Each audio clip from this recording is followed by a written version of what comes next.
Alors du coup, moi j'ai un poste qui est un peu polyvalent dans le sens où je fais à la fois de l'accueil et de l'administration.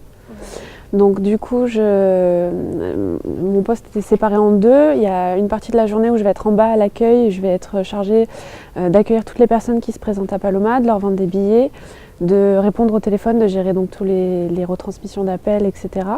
Et sinon, je travaille directement avec la comptable de Paloma et je gère la partie dépenses. Donc tout ce qui est réception de factures, traitement des factures, archivage et les payes. Donc l'embauche de tous les salariés qui ne sont pas permanents de Paloma, c'est-à-dire tous les intermittents, les CDD qui travaillent le soir et les CDD qui travaillent le soir à billetterie au bar. Alors moi, je suis stagiaire au département communication.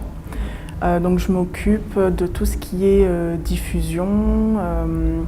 Quand il y a des personnes à accueillir, c'est le département qui les accueille. On s'occupe aussi de tout ce qui est publicité, promotion par rapport au public, mais aussi tout ce qui est partenariat. C'est à peu près nos grandes missions au pôle communication.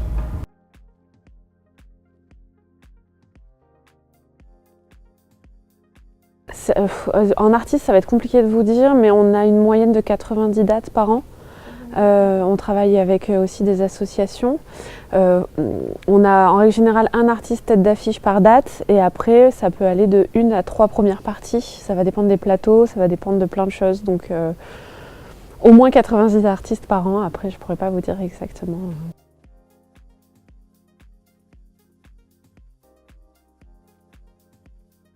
Alors ici à Paloma, on utilise beaucoup le print, donc on a des affiches.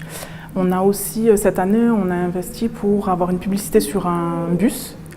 On utilise beaucoup les réseaux sociaux aussi, parce que c'est quelque chose qui marche énormément avec notre public, notre cœur de cible, qui est entre 25 et 40 ans. C'est un grand cœur de cible, je suis très large, mais voilà. Et, on utilise beaucoup InDesign, Illustrator et Photoshop, surtout Photoshop, c'est mon meilleur ami.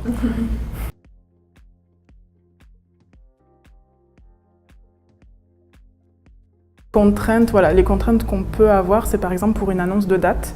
On a certains artistes dont les tourneurs et les managers veulent qu'on annonce leur venue à un temps précis et puis en utilisant des visuels précis qui nous envoient.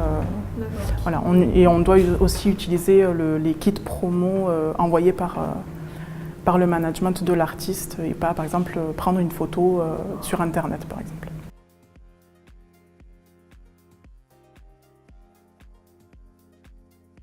Déjà le lieu, parce que moi je rêvais depuis très longtemps de faire un stage à Paloma.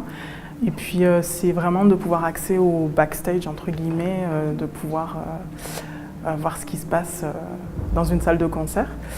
Et puis c'est vrai que l'ambiance est très très sympa ici aussi et on apprend beaucoup de choses. L'équipe nous apprend beaucoup de choses aussi, donc voilà.